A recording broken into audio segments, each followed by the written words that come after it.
Today I'm gonna go ahead and review the Graphene Ceramic Spray, which has a 4-hour cure time.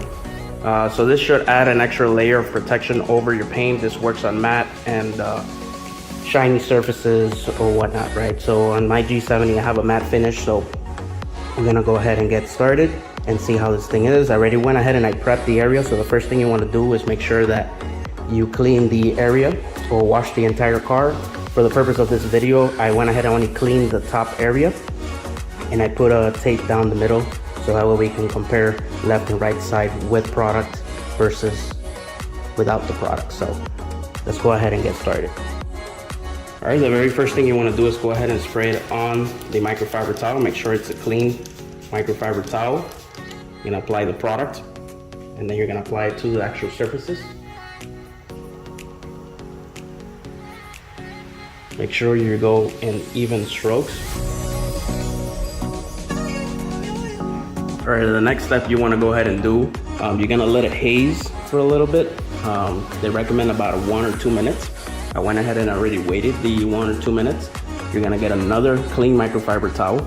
Make sure that it doesn't have the actual product that you just put. So you need a nice clean one.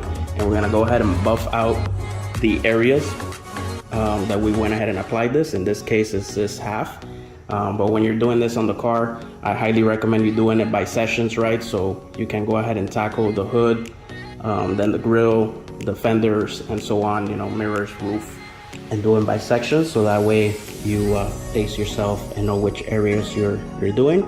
But we're gonna go ahead and buff this off, and then there's a 4-hour cure time. So after we buff this off, it should already be activated, so we should be able to see some results right away. We'll see even better results after 4 hours. So what you want to do is make sure that it doesn't hit any harsh elements. Make sure you're not driving the car after, you know, until this cures after 4 hours. So we're gonna go ahead and start buffing. All right, guys, we're gonna go ahead and do the water test here. So this is the area that's not with the shine armor. And this is the area with shine armor.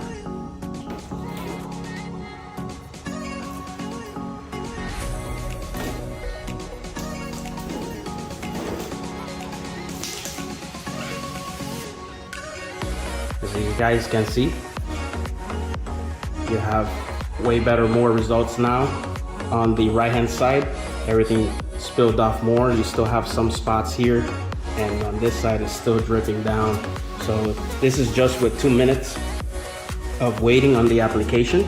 So we're gonna go ahead and wait the 4 hours, and hopefully we have even better results. So let me know if you guys have any questions, comments. Go ahead and drop them below. I'll go ahead and answer it, whatever you need. And until next time, thanks for watching. Don't forget to follow Shine Armor. I'm out. Have a very pleasant day, and God bless.